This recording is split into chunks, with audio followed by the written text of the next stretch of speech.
Straight ahead on this special edition of Toledo News This Morning, Saturday, Jeep Fest 2021 is here. Coverage of today's events coming up. Plus, concerns over the Delta variant as students prepare to head back to school this fall. And 2 lawmakers and their plan to decriminalize marijuana in the state of Ohio. A special edition of Toledo News This Morning starts right now.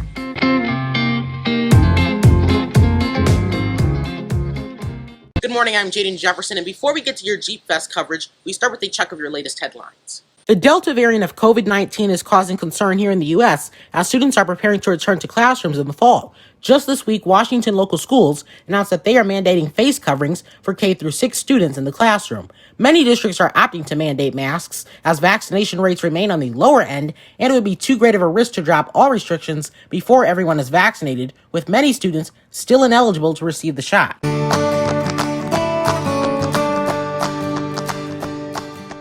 Delta variant of COVID-19 is continuing to spread across the country and now accounts for more than 93% of all new COVID cases. It's a respiratory virus like flu or the common cold or, the original variant of SARS-CoV-2. Dr. Daniel Rhoads is a microbiologist for the Cleveland Clinic. He strongly recommends getting vaccinated if you haven't already.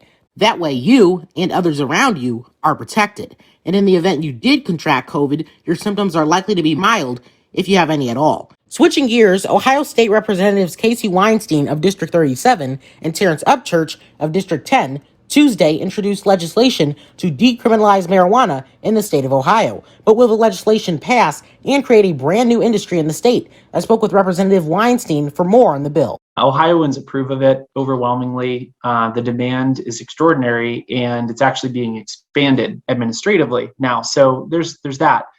Then there's the fact that many states have moved forward for legalization at this point. This bill was introduced to lawmakers Tuesday. To track its progress, visit legislature.ohio.gov. Toledo's mayor says he is following through with a promise he made to taxpayers. Mayor KAPSZUKIEWICZ has announced a brand new patch and seal road repair program as part of the Toledo's Roads initiative, which aims to repair 109 residential streets by the end of the year.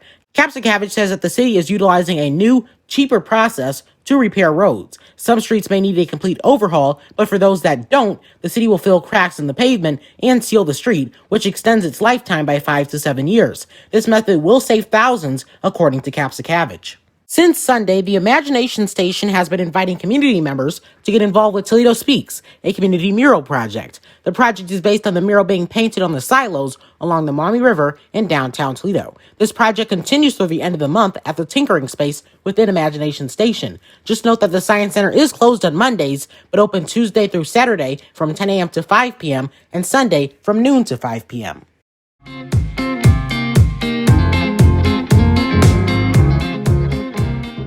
Now, this has been a check of your latest headlines. Now to my conversation with Cindy Kerr of Connect Toledo, who has a preview of this year's Jeep Fest event. Tell me, what should Toledoans look forward to as Jeep Fest approaches? Well, we're going to welcome, the last time in 2019 we had 70,000 people, so we would expect at least 70,000 people to come again this time. We're going to fill the streets with 1,300 cars in our parade, and we're going to have dozens of vendors, a lot of new vendors this year too. They're going to fill the streets, and 2 different bands or band areas that are coming. What makes Jeep Fest such a special event for our community? We've been making the Jeep here since 1941. So we're celebrating 80 years of making the Jeep. So it's in our DNA here. I drive a Jeep, right? And a lot of the people involved with the event do too. We're just proud of what Toledo does and what we make and the quality, and we just want to share that with the world.